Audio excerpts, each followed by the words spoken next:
Well, George Bush did 9/11. We needed oil. And what better place to get oil from than the Middle East, which was a veritable smorgasbord of oil. September 11th was directly propagated by the United States government, and I think that George Bush had a lot to do with that.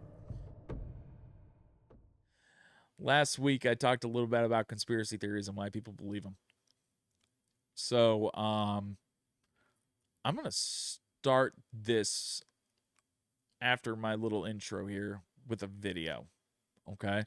So I have a theory, and I never believed this shit until I was probably 21 years old. I was living down in college, and there was a dude that I met. His name was Seth, and Seth was a fucking wild guy. Seth was doing like some crazy fucking shit in his spare time. Like, he was fun. But he told me one day around like September 11th, it was like the day before September 11th of that year. He said to me, anniversary of George Bush, huh? And I was like, what are you talking about? And he said, well, George Bush did 9/11. And I was like, what the fuck are you talking about? And he said, let me open your mind. So I'm gonna get into how my mind was open, but let's look. An ex-FBI agent who worked on a secret 9/11 case says hijackers had a U.S.-based support network.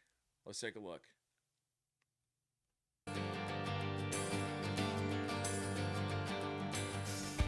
Welcome back to CBS Mornings. Saturday marks 20 years since the 9/11 terror attacks, and some of the victims' families are still demanding answers from the government. 15 of the 19 hijackers were Saudi nationals, and many family members believe there is a connection between Saudi leadership and the attackers. Last week, President Biden ordered the review and possible release of classified documents related to 9/11. And CBS News spoke exclusively with a retired FBI agent who was part of a still secret investigation into the hijacker support network inside the U.S.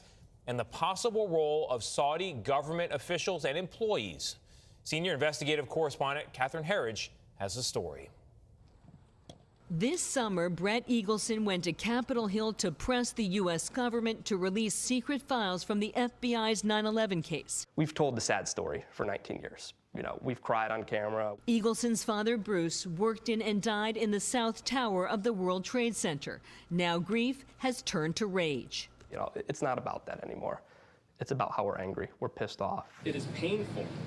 The Eaglesons and other 9/11 families want details of a secret FBI investigation codenamed Operation Encore, centered on the two hijackers that lived in San Diego. It's a 10-year-long investigation that specifically investigated the role that the Kingdom of Saudi Arabia played in supporting the hijackers. Is that the first mosque they went to in San Diego? This is it right here on our left. All right. Danny Gonzalez was an FBI agent who worked on Operation Encore. He showed us. All right. So this video shows a different side of what I'm about to talk about. But if you haven't looked up Operation Encore, absolutely do it, because what Operation Encore is it's essentially an investigation into the two hijackers on the planes that lived in San Diego and the contacts that they had in this country and in other countries, and how those contacts kind of maybe work together, right? So there's a bunch of theories that swirl about September 11th. This is one of them, but there's other theories, and I have a theory, you have a theory. You might believe that this truly was an act of terror and the U.S. government had nothing to do with it, but I'll tell you right now, I'm going to tell you something, and it's going to be huge. It's going to be the biggest thing I've ever told you. Don't ever believe everything that the government tells you implicitly. I was one of those people that believed anything that the government told me, anything that they put out. They would never hide anything. They'd never cover anything up. None of that, right? And then as I kind of get older, I see like, hey, maybe they're not telling us everything. You know, something that really jarred me was when Trump was in office, he was going to declassify some of the John F. Kennedy assassination files. Well, why would you need to declassify a president getting killed, like murdered, shot in the head. And then I started going to an iceberg, a rabbit hole, right? You're at the tip of the iceberg, which is above the water, but what's below this water, right? There's an iceberg keeps going, right?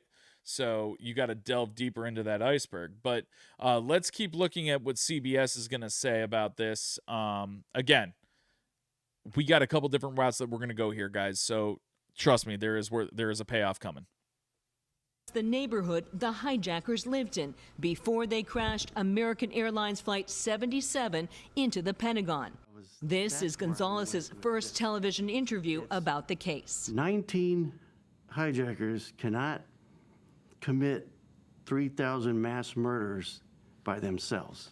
Based on what you found, do you believe there was a domestic support network for the hijackers? Obviously, No question. but I can't comment on it, but you don't have to be an FBI agent with 26 years of experience to figure that out. Gonzalez He makes a great point right there. You don't need to be an FBI agent of 26 years to figure out that two people didn't work alone without some help from the United States government to murder 3,000 plus people, right? It never sits right when I hear that. Like, there's no way that two men played God to that many people back then, when there's not as much technology as we have now, right? I mean, yeah, 2001 was a revolutionary time in the lives of many people. There was a much bigger computer presence. Cell phones were becoming more popular. I mean, laptops were really taking off. You had the PDAs coming out, but there was nothing like we have today on these phones where it would be easier to I can't even believe I'm saying that, but it would be easier to do something like that today with only two people, you know, if you kept it small in theory, because you have a phone in your pocket that you can VPN, you can mask, you can switch all sorts of stuff. But, you know, he said what I've been thinking for years. It doesn't take an FBI agent of 26 years to know these guys didn't act alone. So let's go back, Anth. says the two hijackers, Nawaf al-Hazmi and Khalid al-Madar, were helped by a number of Saudis, including Omar al-Bayoumi. Bayoumi worked for the Saudi government in California and has said he simply ran into the two hijackers at a restaurant in Los Angeles and encouraged them to move to San Diego. And this is the building he lived in. There, he helped them find an apartment and open a bank account. The two hijackers even started flight school nearby. Can't sit on the sidelines when I know the truth. Gonzalez says he's under FBI orders not to talk about certain aspects of Operation Encore because of national security concerns, as is another former agent, Ken Williams, who wrote a memo before 9/11 warning terrorists were taking flight lessons in Arizona. Both men are now working as investigators for the families. The evidence is there. I've seen it, but I can't get into specifics because of the protective order. In a statement, the Saudis said they had nothing to do with this terrible crime, and they support the full declassification of any documents. Under President Biden's executive order, some of the secret files must be reviewed by Saturday, the 20th anniversary of the attacks. We are writing history as we speak, and it's my goal that when my daughter goes to school, when she's taught the subject, that we get it right. For CBS Mornings, I'm Catherine Herridge. This was a very big deal right after 9/11. There were Yes. huge Wow, questions. that's crazy. So many people lost their lives that day. It's one of the worst days that I can ever remember in the history of me being alive. You know, obviously there's been other horrible times during my life and before I was born, and there's gonna be some horrible shit that happens after I'm gone, but this one really hit close to home. And I remember I was in 7th grade and I was in a computer class and we heard that what had happened, right? And it just made me really sad because I had never been to New York. I had never even heard of the Twin Towers before then, but I was like, hey, how could that have happened here? You know, like, America's so strong, we're so brave, we're so everything. And then it just showed how ill prepared we were, that kind of thing. I held on to that belief for a long time. But as I got older and the 9/11 anniversary would come up, and I'd reminisce a little bit and I'd think about it, it was always just kind of like, there's no way. And then getting back to Seth told me, he said, "Hey, Tom, I want you to do me a favor." This is back in 2010 in college. He goes, "Hey, go on YouTube, and there's a documentary, and it's called Loose Change." So Loose Change is a documentary that was created by Dylan Avery, and it first released in 2005. And it explores the events of September 11th, 2001, and presents a series of conspiracy theories suggesting that the U.S. government had prior knowledge of the attacks or was directly involved. So a couple key points of that documentary. So it questions the official narrative surrounding the September 11th attacks, particularly the collapse of the World Trade Center buildings and the Pentagon attack. It also claims a controlled demolition. And this really opened up my mind when I heard it, right? Anyone who goes on the internet has heard the term jet fuel can't melt steel beams. And it can't. You can look it up. So it kind of always didn't sit right with me because that plane went in to the World Trade Center towers, right? It went in. I mean, that shit was lodged in there. And this is kind of morbid and cryptic to say, but like, I wondered why the shit didn't just blow up. You know what I mean? Like the building, how it didn't just blow up. And then as I got older, they're like, oh, well, I mean, it was built to withstand a plane striking it. And then I was like, okay, why did it collapse that way? It collapsed. The World Trade Center towers collapsed right down. There was no disorganization about it. It was a very organized fall. So there's claims of controlled demolition, and in the documentary it argues that the buildings, especially Center 7, collapsed due to a controlled demolition rather than fire and structural damage. So if you go back and you look this up, maybe it wasn't Osama bin Laden, but someone affiliated with Al Qaeda was caught in the basement parking garage of World Trade Center Tower 7. And while he's there, he gets arrested, he gets released, whatever, and that doesn't sit right with me. And if you watch the video of the tower falling, there are certain angles that you can zoom in on, and you can see little white specks in certain windows, almost like something's exploding in there, right? So it really, really opened my eyes to the possibility of a controlled demolition. And then the Loose Change does a really good job of covering the flight anomalies. There's certain, and you guys can look this up, there are certain perceived inconsistencies and anomalies regarding the hijackings. So including the response from military and government agencies. So what I mean by that is response time and communication from the airplanes to mission control, tower control, everything like that.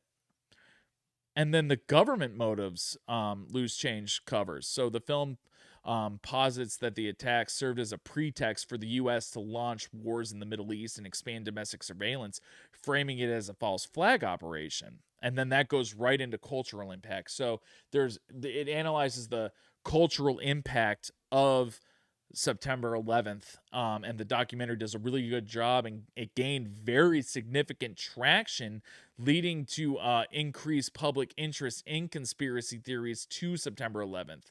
So Loose Change does this stuff and the cultural impact that September 11th had, but also there's a cultural impact that Loose Change had.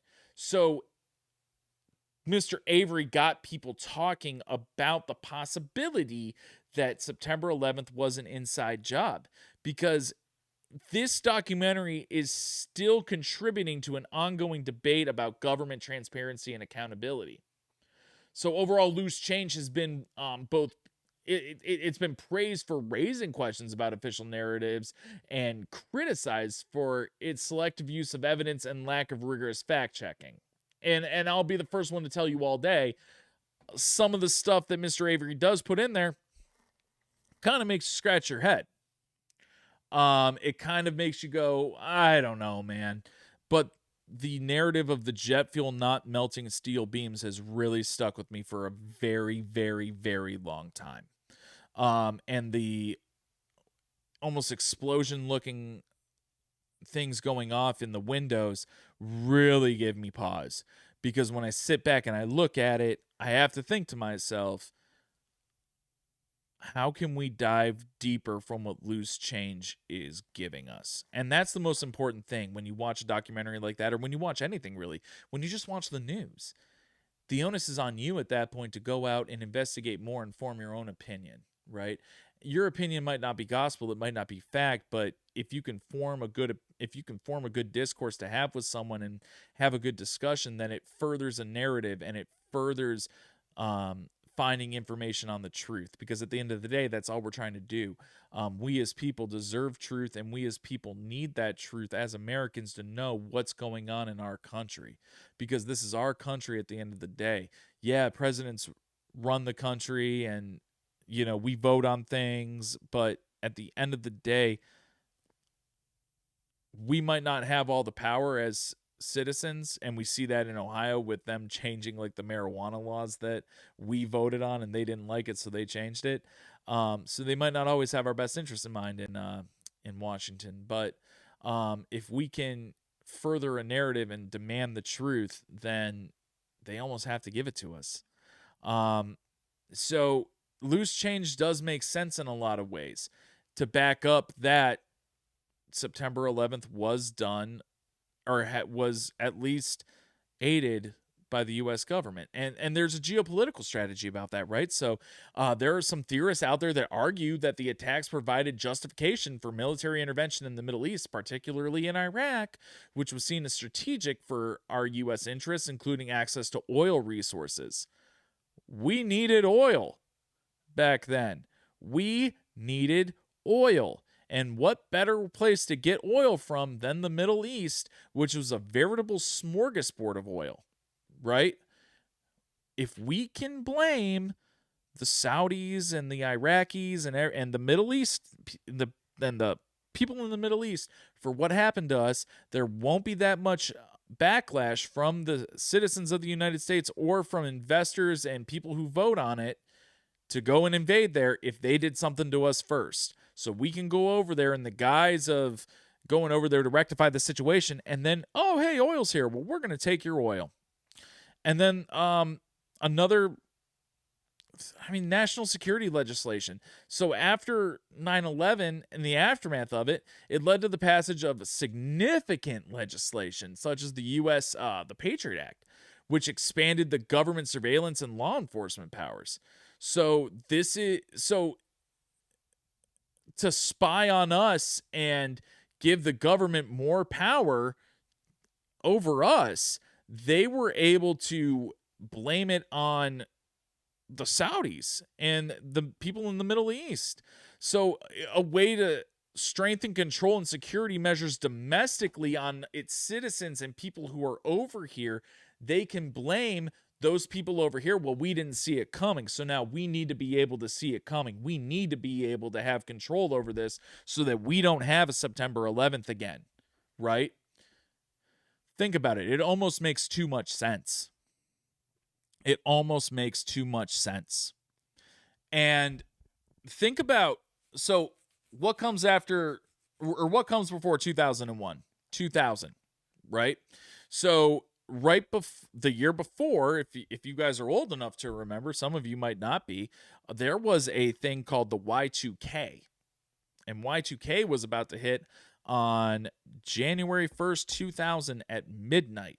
that day and just destroy the computers and the telecommunications around the country. And people were kind of at each other's throats back then. Like, I remember like people stocking up for the Y2K stuff and people being kind of shitty with each other. And the unity of America wasn't that great at the time. So these attacks generated a wave of national unity and patriotism. And I mean, it can be suggested that the administration could have used this to rally public support for controversial policies, including military action abroad, and to, you know, really drum up that patriotism and that national unity and play to that and say, hey, we're more united more than ever now. You remember how divided we were. Now we're united. And guess what? We're so united that we're about to go over here and we're about to invade this place. We're about to fuck some shit up.